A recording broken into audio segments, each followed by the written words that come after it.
తండ్రి కానన్నడు, నే అనాథను. నా కన్నీరు తుడుచువాడా, నేనున్నానని అన్నవాడా, నా కన్నీరు తుడుచువాడా,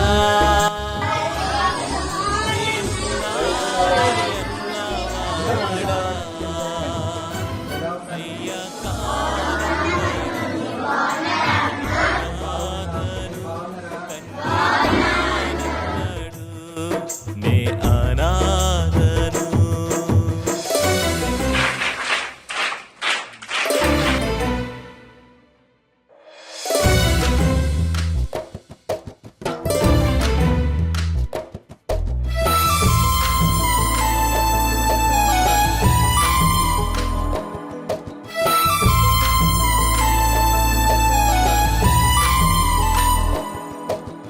వెక్కి వెక్కి ఏడుపొచ్చినా, వెక్కిరింతల పాలైనను. వెక్కి వెక్కి ఏడుపొచ్చినా, వెక్కిరింతల పాలైనను. నా కన్నీరు తుడుచువాడా, నేనున్నానని అన్నవాడా, నా కన్నీరు తుడుచువాడా, నేనున్నానని అన్నవాడా, అయ్యా కానన్నాడు, నే అనాథను. తండ్రి కానన్నాడు, నే అనాథను.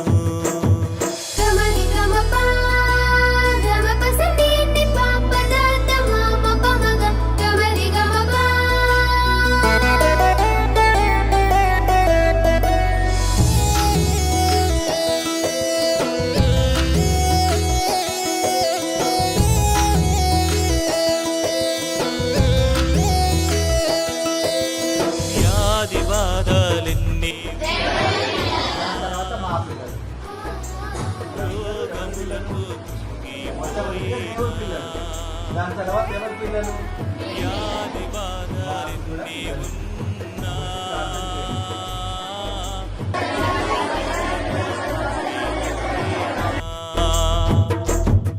నా వైద్యుడవు నీవే యేసయ్యా,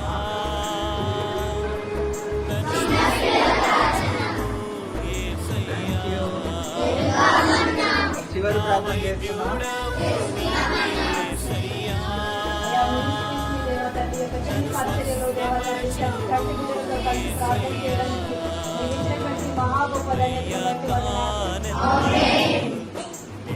అనాథను. తండ్రి కానన్నాడు, నే అనాథను. మన యేసయ్య చెప్పిన కథ మీకు వివరిస్తాను.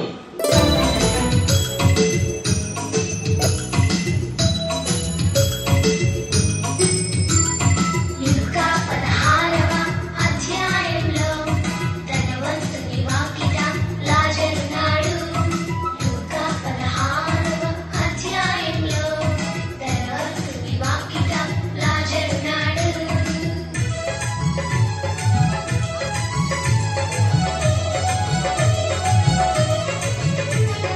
ధనవంతుడు ఒకడున్నాడు, అతడెంతో సుఖముగా బ్రతుకుచున్నాడు. ధనవంతుడు ఒకడున్నాడు, అతడెంతో సుఖముగా బ్రతుకుచున్నాడు. ఎవరక్కడ? నేను బయటికి వెళ్ళాలి. అంబారి కట్టించండి. అతని గుమ్మములో ఒక పేద లాజరున్నాడు. అతని గుమ్మములో ఒక పేద లాజరున్నాడు. ఆకలితో బాధలతో మూలుగుచున్నాడు. ఆకలితో బాధలతో మూలుగుచున్నాడు. దేవా, నా రాజా, ఆకలేస్తుంది నాయన. ఈ పుళ్ళ బాధ కూడా భరించలేకపోతున్నాను తండ్రి.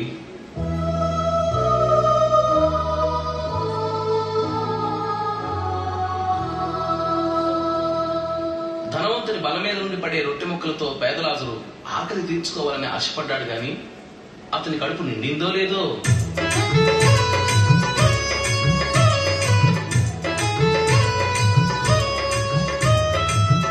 ఆకలి తీరక బలమే చాలక ఆకర్షణములే ఊపిరి లేదిగా అయ్యో లాజరు నీ గతి ఎంతైనా అయ్యో లాజరు నీ గతి ఎంతైనా అంటూ అందరూ విలిపించారు. లాజరు చనిపోయాడు. అతని మృతదేహాన్ని ఈడ్చి అతను పారేశారు ఆ ధనవంతుని సేవకులు. లాజరు పేదవాడైనప్పటికీ తన సృష్టికర్త అయిన యెహోవాను ఆశ్రయించిన వాడు కాబట్టి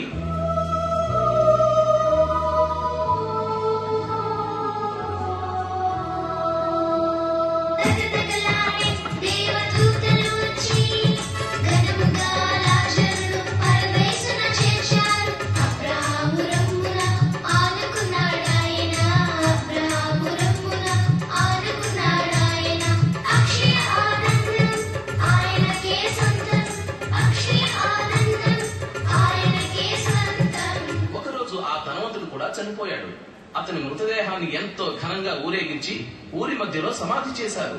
అయితే అతని ఆత్మ మాత్రం పాతాళ అగ్ని జ్వాలల్లో పడవేయబడింది. పగలాడే అగ్ని జ్వాలలు కాచాము, కొరుకుచున్న పళ్ళు పరిగెత్తుచున్నాడు. అబ్రహాము తండ్రి లాజరును పంపవా, అబ్రహాము తండ్రి లాజరును పంపవా అంటూ ధనవంతుడు అర్థిస్తున్నాడు, అంటూ ధనవంతుడు అర్థిస్తున్నాడు. లూకా 16వ అధ్యాయంలో ధనవంతుని వాకిట లాజరున్నాడు. లూకా 16వ అధ్యాయంలో ధనవంతుని వాకిట లాజరున్నాడు. అన్నలు, అక్కలు, తమ్ముళ్ళు, చెల్లెళ్ళు, ఇంతకు మీరేమనుకుంటున్నారు? ధనవంతుల్లా దేవుని నిర్లక్ష్యం చేసి నరకానికి వెళ్తారా? పేదవాడైనప్పటికీ దేవునిలో విశ్వాసం ఉంచి చివరకు పరదేశు చేరిన లాజరులా ఉంటారా?